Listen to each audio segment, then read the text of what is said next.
A Igreja do Diabo, de Machado de Assis. Capítulo 1. De uma ideia mirífica. Conta um velho manuscrito beneditino que o diabo, em certo dia, teve a ideia de fundar uma igreja. Embora os seus lucros fossem contínuos e grandes, sentia-se humilhado com o papel avulso que exercia desde séculos, sem organização, sem regras, sem cânones, sem ritual, sem nada. Vivia, por assim dizer, dos remanescentes divinos, dos descuidos e obséquios humanos. Nada fixo, nada regular. Por que não teria ele a sua igreja? Uma igreja do diabo era o meio eficaz de combater as outras religiões, e destruí-las de uma vez. Vá, pois, uma igreja, concluiu ele. Escritura contra escritura, breviário contra breviário. Terei a minha missa, com vinho e pão à farta, as minhas prédicas, bulas, novenas e todo o demais aparelho eclesiástico. O meu credo será o núcleo universal dos espíritos, a minha igreja uma tenda de Abraão. E depois, enquanto as outras religiões se combatem e se dividem, a minha igreja será única. Não acharei diante de mim, nem Maomé, nem Lutero. Há muitos modos de afirmar, há só um de negar tudo. Dizendo isto, o diabo sacudiu a cabeça e estendeu os braços, com um gesto magnífico e varonil. Em seguida, lembrou-se de ir ter com Deus para comunicar-lhe a ideia, e desafiá-lo, levantou os olhos, acesos de ódio, ásperos de vingança, e disse consigo: vamos, é tempo. E rápido, batendo as asas, com tal estrondo que abalou todas as províncias do abismo, arrancou da sombra para o infinito azul. Capítulo 2. Entre Deus e o Diabo. Deus recolhia um ancião, quando o diabo chegou ao céu. Os serafins que engrinaldavam o recém-chegado, detiveram-se logo, e o diabo deixou-se estar à entrada com os olhos no Senhor. Que me queres tu? Perguntou este. Não venho pelo vosso servo Fausto, respondeu o diabo rindo, mas por todos os Faustos do século e dos séculos. Explica-te. Senhor, a explicação é fácil, mas permiti que vos diga: recolhei primeiro esse bom velho, dai-lhe o melhor lugar, mandai que as mais afinadas cítaras e alaúdes o recebam com os mais divinos coros. Sabes o que ele fez? Perguntou o Senhor, com os olhos cheios de doçura. Não, mas provavelmente é dos últimos que virão ter convosco. Não tarda muito que o céu fique semelhante a uma casa vazia, por causa do preço, que é alto. Vou edificar uma hospedaria barata, em 2 palavras, vou fundar uma igreja. Estou cansado da minha desorganização, do meu reinado casual e adventício.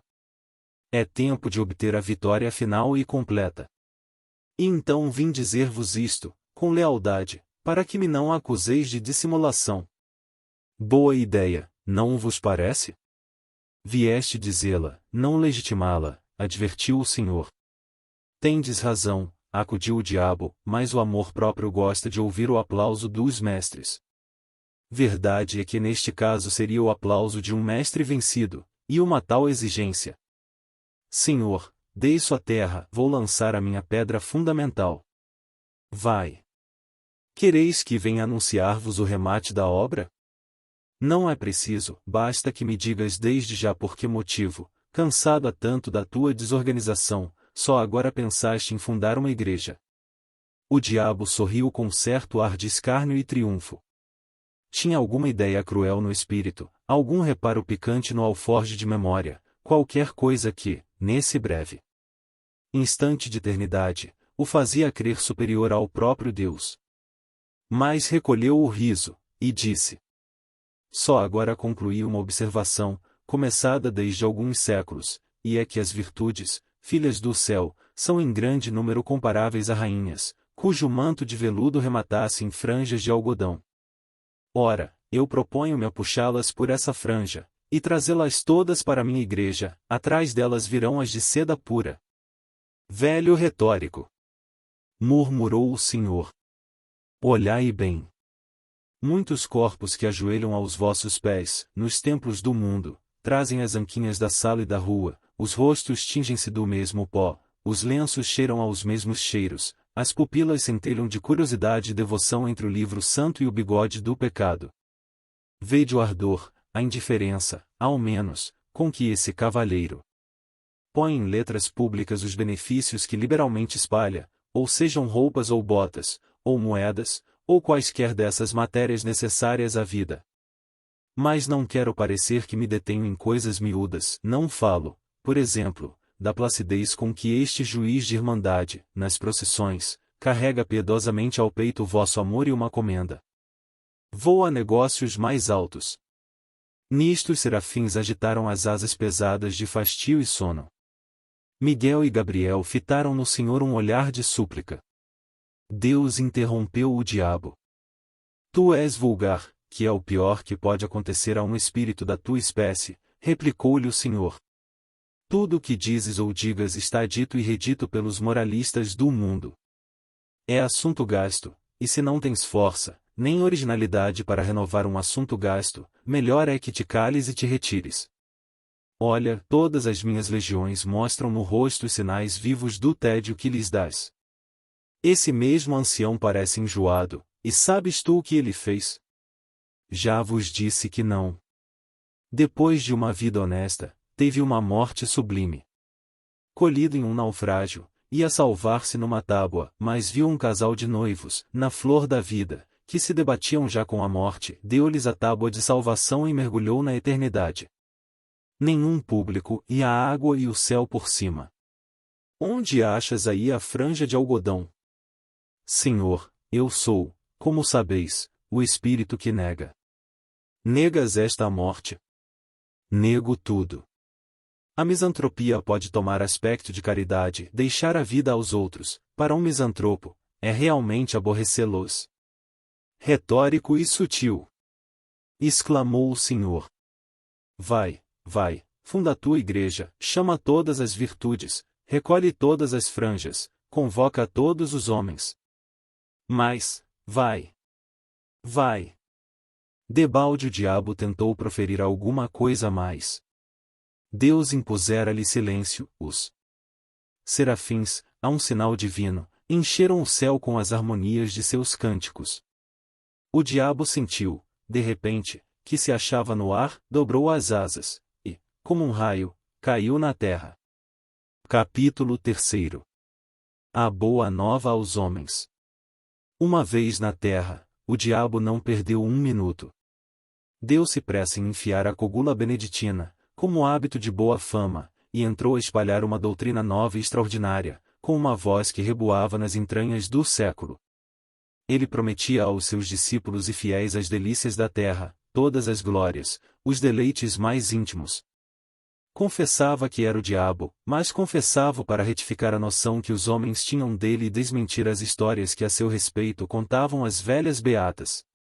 Sim, sou o diabo, repetia ele, não o diabo das noites sulfúreas, dos contos soníferos, terror das crianças, mas o diabo verdadeiro e único, o próprio gênio da natureza, a que se deu aquele nome para arredá-lo do coração dos homens. Vede-me gentil e airoso. Sou o vosso verdadeiro Pai. Vamos lá, tomai daquele nome, inventado para meu desdouro, fazei dele um troféu e um lábaro, e eu vos darei tudo. Era assim que falava, a princípio, para excitar o entusiasmo, espertar os indiferentes, congregar, em suma, as multidões ao pé de si. E elas vieram, e logo que vieram, o diabo passou a definir a doutrina. A doutrina era a que podia ser na boca de um espírito de negação. Isso quanto à substância, porque, acerca da forma, era umas vezes sutil, outras cínica e deslavada. Clamava ele que as virtudes aceitas deviam ser substituídas por outras, que eram as naturais e legítimas. A soberba, a luxúria, a preguiça foram reabilitadas, e assim também a avareza, que declarou não ser mais do que a mãe da economia, com a diferença que a mãe era robusta, e a filha uma esgalgada. A ira tinha a melhor defesa na existência de Homero, sem o furor de Aquiles, não haveria Ilíada e Musa, canta a cólera de Aquiles, filho de Peleu. O mesmo disse da gula, que produziu as melhores páginas de Rabelais, e muitos bons versos de Sope, virtude tão superior, que ninguém se lembra das batalhas de Lúculo, mas das suas ceias, foi a gula que realmente o fez imortal. Mas, ainda pondo de lado essas razões de ordem literária ou histórica, para só mostrar o valor intrínseco daquela virtude, quem negaria que era muito melhor sentir na boca e no ventre os bons manjares, em grande cópia, do que os maus bocados, ou a saliva do jejum? Pela sua parte o diabo prometia substituir a vinha do Senhor, expressão metafórica, pela vinha do diabo, locução direta e verdadeira, pois não faltaria nunca aos seus com o fruto das mais belas cepas do mundo. Quanto à inveja, pregou friamente que era a virtude principal, origem de propriedades infinitas, virtude preciosa, que chegava a suprir todas as outras, e ao próprio talento. As turbas corriam atrás dele entusiasmadas. O diabo incutia-lhes, a grandes golpes de eloquência, toda a nova ordem de coisas, trocando a noção delas, fazendo amar as perversas e detestar as sãs. Nada mais curioso, por exemplo, do que a definição que ele dava da fraude. Chamava-lhe o braço esquerdo do homem, o braço direito era força, e concluía: e muitos homens são canhotos, eis tudo. Ora, ele não exigia que todos fossem canhotos, não era exclusivista. Que uns fossem canhotos, outros destros, aceitava a todos, menos os que não fossem nada. A demonstração, porém, mais rigorosa e profunda, foi a da venalidade. Um casuísta do tempo chegou a confessar que era um monumento de lógica. A venalidade, disse o diabo, era o exercício de um direito superior a todos os direitos. Se tu podes vender a tua casa, o teu boi, o teu sapato, o teu chapéu, coisas que são tuas por uma razão jurídica e legal, mas que, em todo caso, estão fora de ti, como é que não podes vender a tua opinião, o teu voto, a tua palavra, a tua fé, coisas que são mais do que tuas, porque são a tua própria consciência, isto é, tu mesmo? Negá-lo é cair no absurdo e no contraditório. Pois não há mulheres que vendem os cabelos. Não pode um homem vender uma parte do seu sangue para transfundi-lo a outro homem anêmico? E o sangue e os cabelos, partes físicas, terão um privilégio que se nega ao caráter, à porção moral do homem? Demonstrado assim o princípio, o diabo não se demorou em expor as vantagens de ordem temporal ou pecuniária, depois, mostrou ainda que, à vista do preconceito social, conviria dissimular o exercício de um direito tão legítimo, o que era exercer ao mesmo tempo a venalidade e a hipocrisia, isto é, merecer duplicadamente. E descia, e subia, examinava tudo, retificava tudo. Está claro que combateu o perdão das injúrias e outras máximas de brandura e cordialidade. Não proibiu formalmente a calúnia gratuita, mas induziu a exercê-la mediante retribuição, ou pecuniária, ou de outra espécie, nos casos, porém, em que ela fosse uma expansão imperiosa da força imaginativa, e nada mais, proibia receber nenhum salário, pois equivalia a fazer pagar a transpiração. Todas as formas de respeito foram condenadas por ele, como elementos possíveis de um certo decoro social e pessoal, salva, todavia, a única exceção do interesse. Mas essa mesma exceção foi logo eliminada, pela consideração de que o interesse, convertendo o respeito em simples adulação, era este o sentimento aplicado e não aquele. Para rematar a obra, entendeu o diabo que lhe cumpria cortar por toda a solidariedade humana.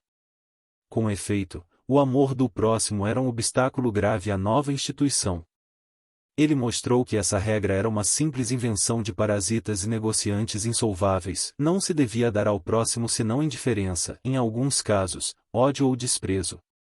Chegou mesmo à demonstração de que a noção de próximo era errada, e citava esta frase de um padre de Nápoles, aquele fino e letrado Gallieni, que escrevia a uma das marquesas do antigo regime: leve a breca o próximo. Não há próximo. A única hipótese em que ele permitia amar ao próximo era quando se tratasse de amar as damas alheias, porque essa espécie de amor tinha a particularidade de não ser outra coisa mais do que o amor do indivíduo a si mesmo. E como alguns discípulos achassem que uma tal explicação, por metafísica, escapava à compreensão das turbas, o diabo recorreu a um apólogo, e 100 pessoas tomam ações de um banco, para as operações comuns, mas cada acionista não cuida realmente senão nos seus dividendos, é o que acontece aos adúlteros. Este apólogo foi incluído no livro da sabedoria. Capítulo 4. Franjas e franjas. A previsão do diabo verificou-se. Todas as virtudes cuja capa de veludo acabava em franja de algodão, uma vez puxadas pela franja, deitavam a capa às urtigas e vinham alistar-se na igreja nova. Atrás foram chegando as outras, e o tempo abençoou a instituição. A igreja fundara-se, a doutrina propagava-se, não havia uma região do globo que não a conhecesse, uma língua que não a traduzisse, uma raça que não a amasse. O diabo alçou brados de triunfo. Um dia, porém, longos anos depois notou o diabo que muitos dos seus fiéis, às escondidas, praticavam as antigas virtudes. Não as praticavam todas, nem integralmente, mas algumas, por partes, e, como digo, as ocultas. Certos glutões recolhiam-se a comer frugalmente 3 ou 4 vezes por ano, justamente em dias de preceito católico, muitos ávaros davam esmolas, à noite, ou nas ruas mal povoadas, vários dilapidadores do erário restituíam-lhe pequenas quantias, os fraudulentos falavam, uma ou outra vez, com o coração nas mãos, mas com o mesmo rosto dissimulado, para fazer crer que estavam embaçando os outros. A descoberta assombrou o diabo. Meteu-se a conhecer mais diretamente o mal, e viu que lavrava muito. Alguns casos eram até incompreensíveis, como o de um droguista do Levante, que envenenara longamente uma geração inteira, e, com o produto das drogas, socorria os filhos das vítimas. No Cairo achou um perfeito ladrão de camelôs, que tapava a cara para ir às mesquitas. O diabo deu com ele a entrada de uma, lançou-lhe em rosto o procedimento, ele negou, dizendo que ia ali roubar o camelo de um drogomano, roubou, com efeito, à vista do diabo e foi dá-lo de presente a um muezim, que rezou por ele Alá. O manuscrito beneditino cita muitas outras descobertas extraordinárias, entre elas esta, que desorientou completamente o diabo. Um dos seus melhores apóstolos era um calabrês, varão de 50 anos, insigne falsificador de documentos, que possuía uma bela casa na campanha romana, telas, estátuas, biblioteca, etc. Era fraude em pessoa, chegava a meter-se na cama para não confessar que estava ação. Pois esse homem, não só não furtava ao jogo, como ainda dava gratificações aos criados. Tendo angariado a amizade de um cônego, ia todas as semanas confessar-se com ele, numa capela solitária, e, conquanto não lhe desvendasse nenhuma das suas ações secretas, benzia-se 2 vezes, ao ajoelhar-se, e ao levantar-se. O diabo mal pôde crer tamanha aleivosia. Mas não havia que duvidar, o caso era verdadeiro. Não se deteve um instante. O pasmo não lhe deu tempo de refletir, comparar e concluir do espetáculo presente alguma coisa análoga ao passado. Voou de novo ao céu, trêmulo de raiva, ansioso de conhecer a causa secreta de tão singular fenômeno. Deus ouviu-o com infinita complacência, não o interrompeu, não o repreendeu, não triunfou, sequer, daquela agonia satânica. Pôs os olhos nele, e disse-lhe: Que queres tu, meu pobre diabo? As capas de algodão têm agora franjas de seda, como as de veludo tiveram franjas de algodão. Que queres tu? É a eterna contradição humana.